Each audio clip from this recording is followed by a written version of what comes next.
Thank you very much. All protocol observed. As I stand before you today with great honor, I speak the language of the Zimbabwean experience in its recent embarkment of the first ever biometric voter registration exercise less than a year before its major harmonized elections for the presidential, members of parliament, and councillors.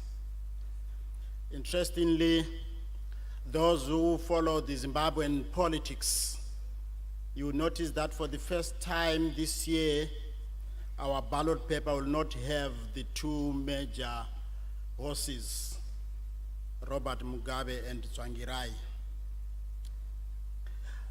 As a way of introduction, let me quote Michael Yard, editor of Direct Democracy, Progress and Pitfalls of Election Technology, the overriding theme that should provide a foundation for any analysis of technology used in elections. Is a discussion of basic principles, that is, what is the essence of the electoral process and how will the tools that we choose enhance or detract this essence, end of quote. I'm sure we are all aware of the basic principles of electoral processes. The principle of accessibility, the principle of security, the principle of accountability, the principle of auditability, the principle of transparency, as well as the principle of sustainability. I will not waste your time discussing these because I'm sure we all understand them. Allow me just to say, as I present the evaluation of the BVR exercise, I stand guided by the international best practices, the Constitution of Zimbabwe of 2013, its subsidiary legislatures, the Electoral Act and the relevant acts and regulations, and of course the technological life cycle management, which serves as EMB's guidance on technology implementation and not disregarding experiences from other countries, because as Zimbabwe, we are following the path of our brothers and sisters. My presentation is centered on BVR adoption and implementation, guided by the Technology Life Cycle Management, TLM in short, with the intention of achieving a holistic assessment to best assess whether this technological process is and will assist in achieving democratic elections. By the way, democracy being the essence of any election, my presentation will focus on the following: resources, risks, timelines, successes, challenges, and possible solutions. For the sake of clarity, ladies and gentlemen, the stages involved in technological life cycle management as designed by Peter Wolf are presented below. 1, assessment and identification of organizational mission, objectives, and policies for determination of appropriate technology. Procurement of technology, including feasibility studies, pilot project specifications, and vendor evaluations. Deployment of systems and training of end users. Maintenance, repair, and necessary upgrades, including ongoing help desk services and technical support. Planning for proper disposal and security for all data stored at the time of disposal. Now, in our case, the rationale for BVR introduction. Maybe before I expand on the aforesaid points, it is important to answer the question: what was the goal for introducing BVR in Zimbabwe? What it was. The electorate was not happy with the state of the voters' register used to conduct previous elections, and consequently, its custodian, whom they alleged were polarized. The custodian of the voters' roll in previous elections was not the EMB, but was the civil registry, who was an arm of government. They alleged the following. They alleged, that's the electorate alleged, that the voters' roll allowed dead men walking into the polling station and casting their votes. It had underaged voters in it, and it had multiple registrants. So the EMB's response to stakeholder needs. Firstly, let me point out that legally this responsibility was entrusted to the civil registry till the constitutional amendment of 2013, which transferred the function to the Zimbabwe Electoral Commission. So, what was the remedy? With the above concerns, it was a consensus by all stakeholders nationally that the BVR system would best address the cited allegations, not disregarding the legal framework reforms necessary to promote and protect the BVR system and voter registration. By the way, as I speak now, we have a bill in Parliament which is looking at a various and quite an extensive and comprehensive number of electoral reforms presented both by the political parties and the EMB itself. As we all know, the customer is always right. So the EMB took into cognizance the stakeholders' views and embarked on the BVR pathway. Now, the benefits of the system. Obviously, it eliminates double registration, which in turn attains the one person, one vote universal principle that we all agree. It rejects the registration of underage registrants, improves stakeholder confidence, transforms the existing voter registration process, improves the Commission's agility and operational efficiency. Allow me now to look at the creation of the new voter list in my country. It is imperative to note that the Commission started lobbying for the BVR system in 2015. The system was eventually procured and implemented in 2017 to kickstart the new voter registration exercise. Let me also mention that in an effort to accommodate some of our citizens who were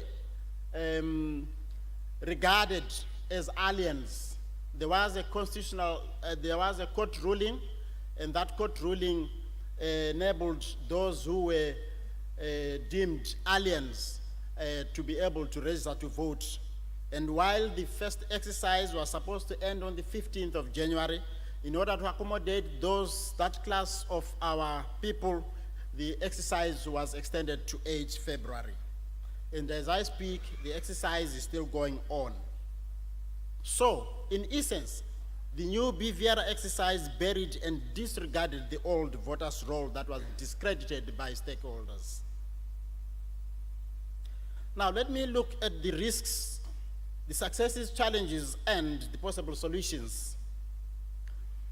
The EMB anticipated the risks associated with the BVR system, and this was done in relation to the Electoral Commission's environmental scan.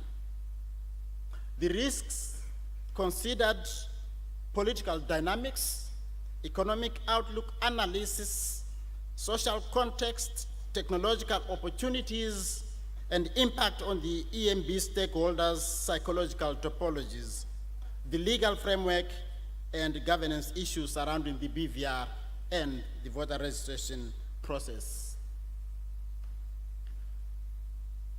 Now, some of the possible risks: the vendor lock-in of the procured system. In this case, we are saying is consuming everything from a single supplier safe. So the question is, would procuring all the systems and hardware components from one supplier not create undue dependence on that supplier? On the other hand, would procuring from different suppliers not create compatibility problems for the system which would compromise maintenance and performance?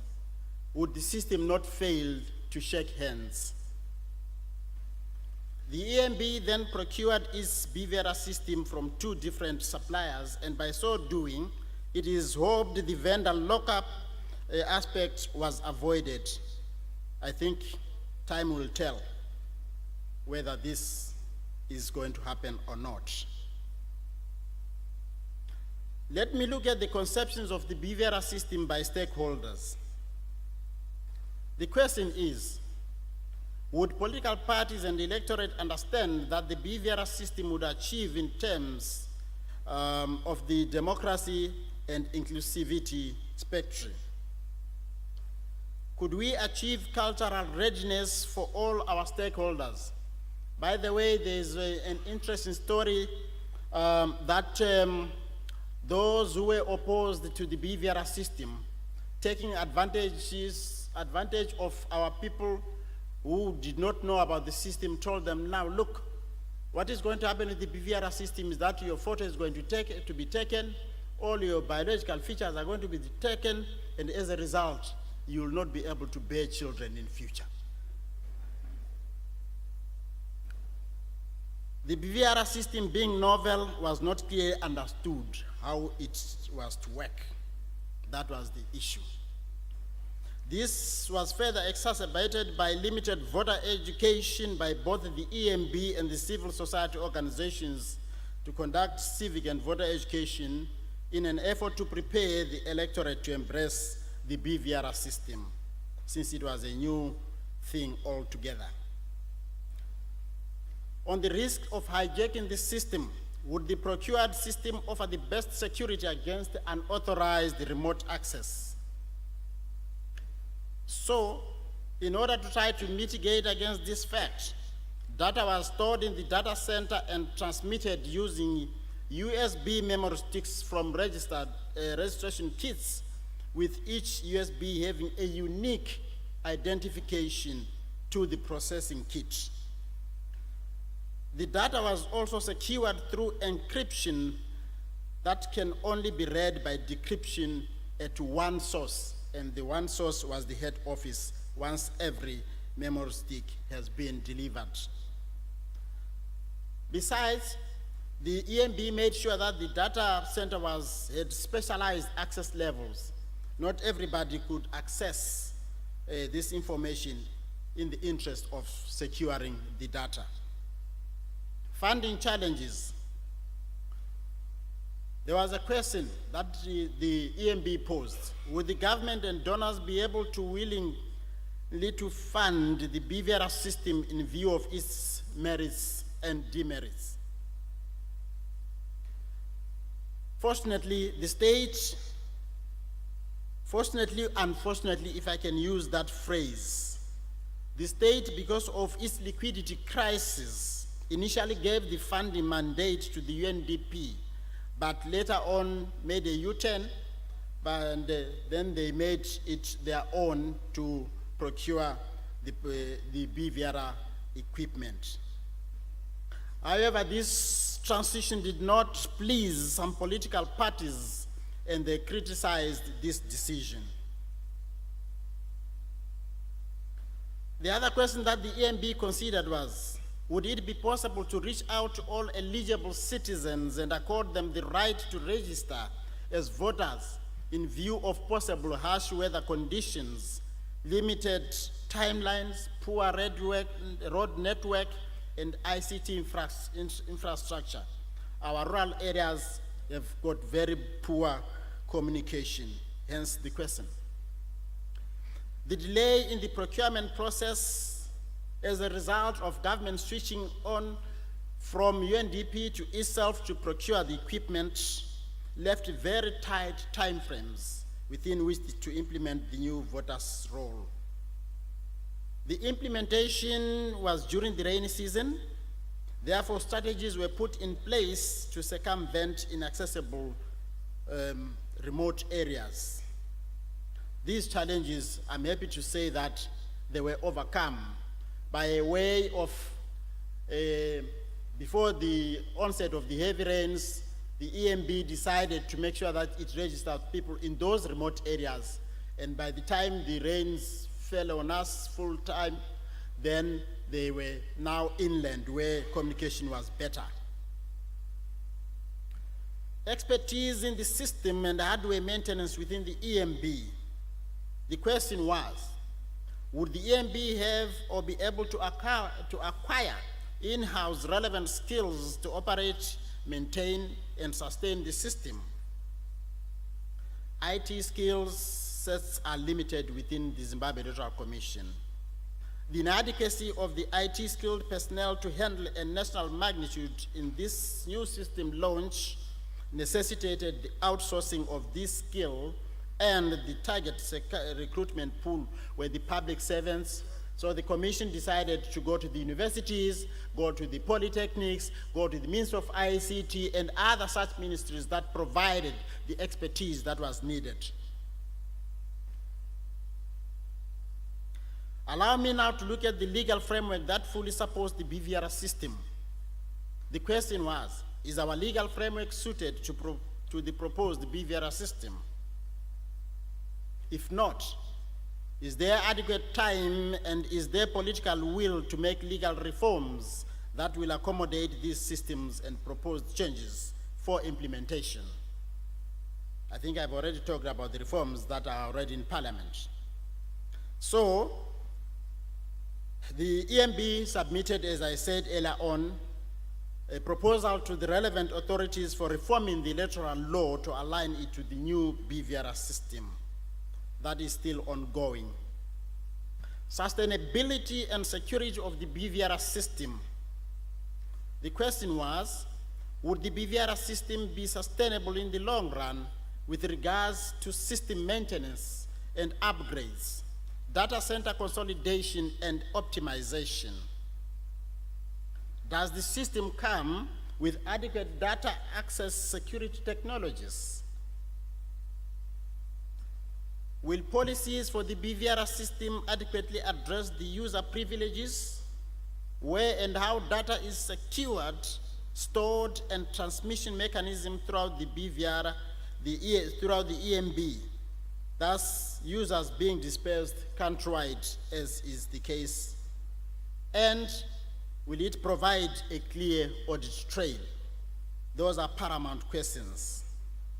Will the procured BVR system have secure, resilient infrastructure that is vital in the reduction of risk and increase the reliability of mission critical systems and applications and reduce the cost of vulnerability fixes? The other question was, would the system allow for proactive monitoring, detection, and response to security threats? Will the rapid technological advancements not leave us with a redundant BVR system after only one electoral cycle? Does the EMB have a relevant IT security strategy for the BVR system as an integral part of the overall IT strategy? These are the questions that the EMB sought to answer in procuring the BVR system. The issue of compatibility of the BVR system. The question was, is the BVR system going to strike the right balance with the mandate of voter registration to achieve the right mix of business innovation or transformation and operational excellence?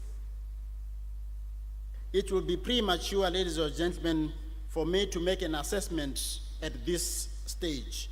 However, it is expected that the system will enhance the credibility of the new voters' role owing to its capability of dealing with issues related to identification of double registration and any other inaccuracies. We believe, and we believe so. Implementation challenges. Would it be prudent to spend money on an operational excellence initiative or on testing out a new technology as part of a digitalization transformation? We believe it is prudent to spend money on operational excellence initiatives, on testing new technologies, on condition that will bring trust and credibility to the electoral process.